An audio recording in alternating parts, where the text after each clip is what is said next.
Hey, what's up guys? Thanks for stopping by the channel. So for this video, we're going to be checking out the latest release to come from ZELOS, and that is their bronze iteration of the popular Aurora field watch. And this is meant to be like a go anywhere, do anything timepiece that has excellent water resistance, anti-magnetic properties, and typically these are also very scratch resistant watches. All the things you'd expect in a very capable field watch. Now, the one I have in for the review is a 42mm size, but you can also pre-order a more compact 38mm if that's more to your liking. And something that I really appreciate about this micro brand is that they tend to release a lot of their more popular models with different materials. And I currently own a titanium Aurora, which we'll talk more about later in the video. And with this current bronze pre-order, I really like the contrast of the bronze case and bracelet against some of the cool colorways that are available.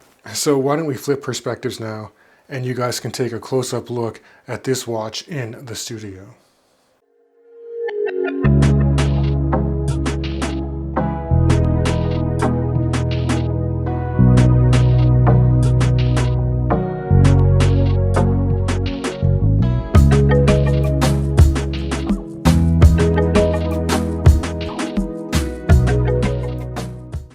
So before going over the specifications for the 42mm bronze Aurora, I just want to do a quick visual side-by-side comparison between this watch and the prior edition. This is the Aventurine Moon Phase in titanium in a 38mm size.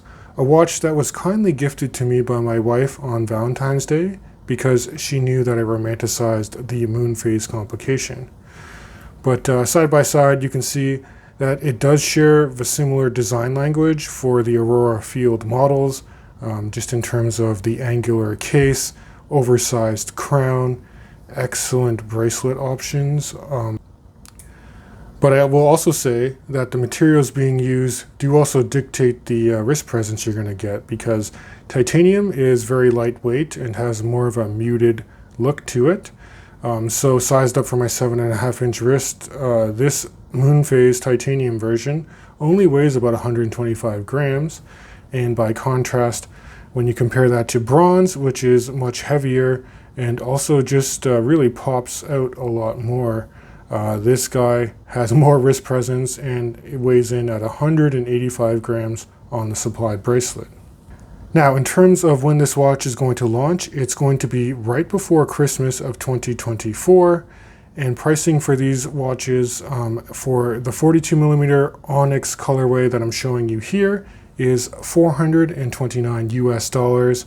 I will caveat that by saying for that price, it comes in this nice leather watch roll, but it's actually supplied on a very comfortable FKM rubber strap that has matching bronze hardware.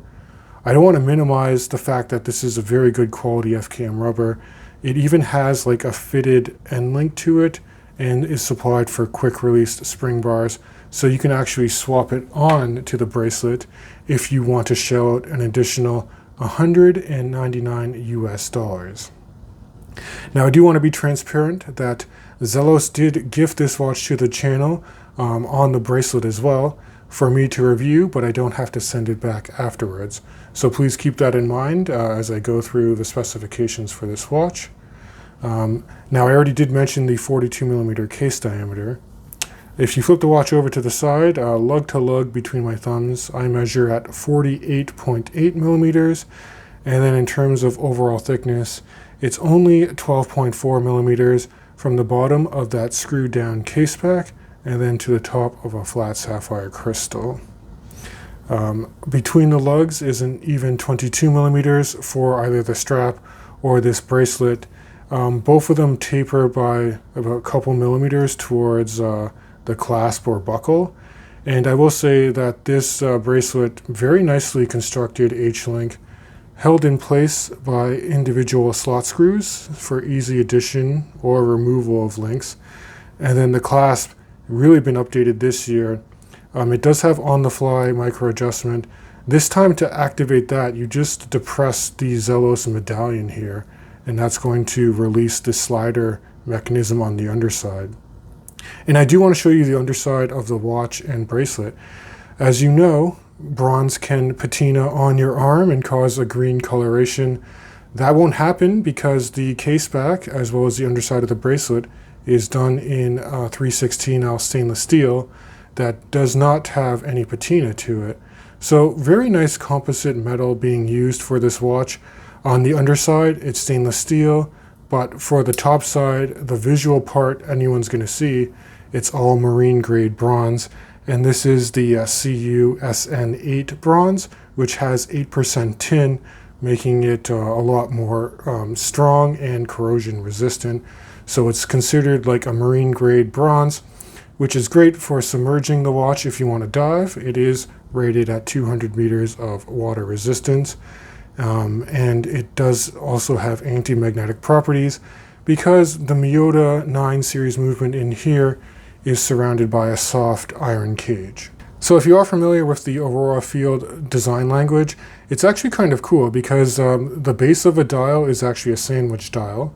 And then you do have applied markers at the cardinal 12, 3, 6, and 9 o'clock position. So the remaining indices for the hour markers are actually cut out of the Onyx black dial for this particular color option. And I think the black dial provides excellent contrast. And I also really like the sword style hands done in bronze. They're partially skeletonized, but then they are lume filled. And the lume on the hands and the applied hour markers is very prominent and potent with C3 Superluminova. Kind of a cool feature is that the crown is also lumed with the ZELOS Z. But the raised chapter ring that has the minute track is actually loomed up with blue BGW9. Now, if we move away from the dial, you can see that the case is pretty much a completely brushed affair, but very nice radial brushing on the bezel. And then you have some vertical brushwork that's done on the side of the case, which is nice and angular. You have very small crown guards and an oversized 7.4 millimeter crown, which is an absolute joy to operate. It is screwed down, but you can easily unthread it. And then the automatic movement in here is the Miyota 9093. That's a true no date 4 Hertz movement. So opening it up to the neutral position, you can actually manually wind this movement to top up its 42 hours of power reserve. If you do pull at the crown just one click, you're going to stop the seconds hand by hacking the balance, and that allows you to accurately set to any reference point that you want. And then rethreading the crown, even with gloved hands, is very easy to do. It's one of the best crowns for a micro-brand field watch, in my humble opinion. And here's a quick in-studio wrist shot just to show you how well this watch wears on a 7.5-inch wrist. And again, the bracelet does add some heft to the watch, but it actually stays planted quite comfortably. I will say that the strap is probably the way to go if you want to lighten the load a little. On the strap, again, it's like closer to 120 grams. And you can also throw it on different 22 millimeter strap or bracelet options in the future. So before wrapping up the video, I do want to talk about a couple of minor points for potential improvement on these Aurora models. The first, because this is a field watch, I was hoping it might have drilled lug holes. So if you do want to swap to aftermarket straps or bracelets, it's just easier to remove the spring bars that way.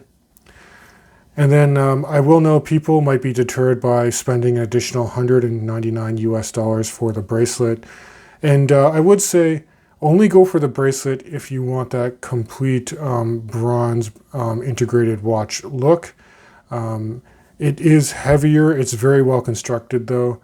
But for the majority of people, I say you're going to be very happy just getting it on the supplied FKM rubber strap that also has bronze buckle hardware to match. But that's my overview for this bronze ZELOS Aurora. Please let me know what you guys think in the comments section below. And if you do like this content, please consider subscribing to the channel. It really does help me out. So that's going to wrap up this one, and I can't wait to catch you guys in the next review.